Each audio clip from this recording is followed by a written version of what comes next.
নবী পাকের উম্মতি মুসলমান বাবাজিরা, নবীজি আত্মাটাকে শুদ্ধ করবে, তার সহি ঈমান দান করবে। লা ইলাহা ইল্লাল্লাহু মুহাম্মাদুর রাসূলুল্লাহ সাল্লাল্লাহু আলাইহি সাল্লাম, এই কালেমা যে পড়বে তার জীবনের গুনাহ মাফ। মুখে স্বীকার করবে, অন্তরে বিশ্বাস করবে, এই তাওহীদ রিসালাত হিদায়াত এই জিনিসটা প্রতিষ্ঠিত করে বাকি দিনগুলো চলবে, আল্লাহর জান্নাতি হয়ে দুনিয়া থেকে যাবে।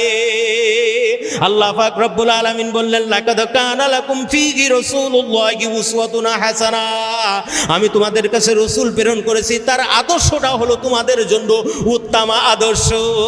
সুবহানাল্লাহ, নবী পাঠিয়েছেন তার আদর্শ বাস্তবায়ন করা, খালি ফিয়ার করে মুহাম্মদ সাল্লাল্লাহু আলাইহি ওয়াসাল্লাম, অথচ অসংখ্য হকলিবাদ নষ্ট করছে। পর্দা জানে না, ঠিক না বেঠি? পর্দা করা নফল না ফরজ?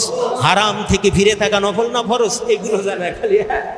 নবী আমার বলেন, উম্মতেরা শুনে রাখো, মাশারের ময়দানে কঠিন বিপদের দিন, মুসিবতের কালে কাতার কাতারে লোক দাঁড়িয়ে যাবে, তারা উম্মতে মুহাম্মাদি দাবি করবে, কিন্তু আমি রাসূলুল্লাহ তাদেরকে উম্মত বলে পরিচয় দেব না।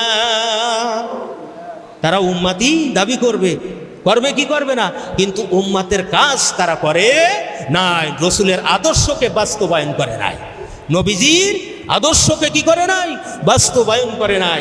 নবী কেন আসলেন আমরা এটা বুঝলাম না, খালি ইতিহাস চর্চা করলাম, র্যালি করে গেলাম, কিন্তু আসলে নবীর বাস্তব জীবনটা কি, আমাদের বর্জনীয় কি অর্জনীয় কি, এই সম্পর্কে মুসলমান খবর রাখে না।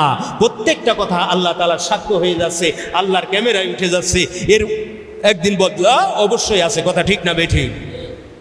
এই জন্য আল্লাহ বললেন, লাকাদ কানা লাকুম ফীহি রাসূলুল্লাহি উসওয়াতুন হাসানা, রাসূলের চরিত্রটা, রাসূলের আদর্শটা, সেটা হলো তোমাদের জন্য উত্তম মডেল। বলেন সুবহানাল্লাহ।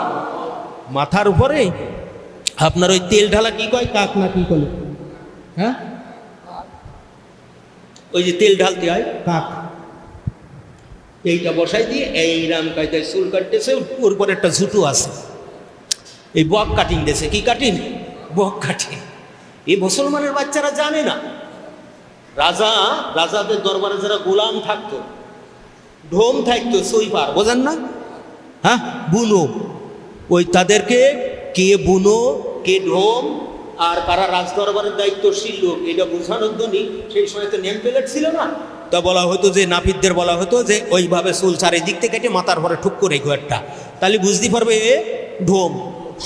কথা বলে না, বুঝতে পারবে এটা কি ঢোম বা বুনো ইত্যাদি, যাই আমরা বলি, যাযাবার যাই বলি। কিন্তু আমাদের মুসলমানের ছেলেরা স্টাইল দিতে দিতে নেইমার না রোহিঙ্গা কি কয়, হ্যাঁ, তার ওই স্টাইল দিয়ে দেছে, তুই যে বুনো এটা দুনিয়া থেকে প্রসার হয়ে গেল। কথা ঠিক না বেঠিক? এই যুবকেরা কথা বলো না কেন? হ্যাঁ, তুই যে বুনো ঢোম গোলাপ, এটার পরিচয় পেয়ে গেল, ঠিক না বেঠিক?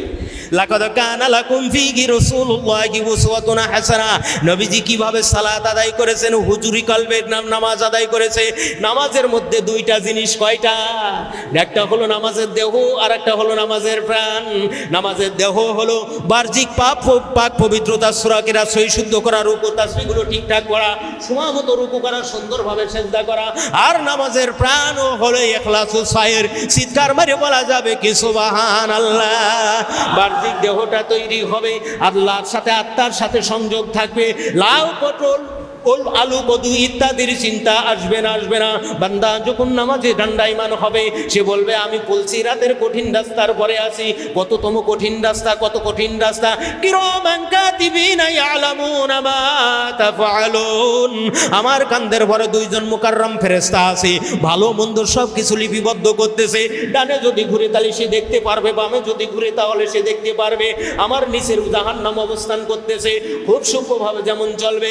আল্লাহকে সামনে রেখে আমি আনতা আবুদু কান্নাকা তারাহু ফাইল্লাম তাকুনু ফাইন্নাহু ইয়ারা, তুমি এমন ভাবে নামাজ পড়বা, এমন ভাবে ইবাদত করবা যেন তোমার আল্লাহকে তুমি দেখতে পাচ্ছো।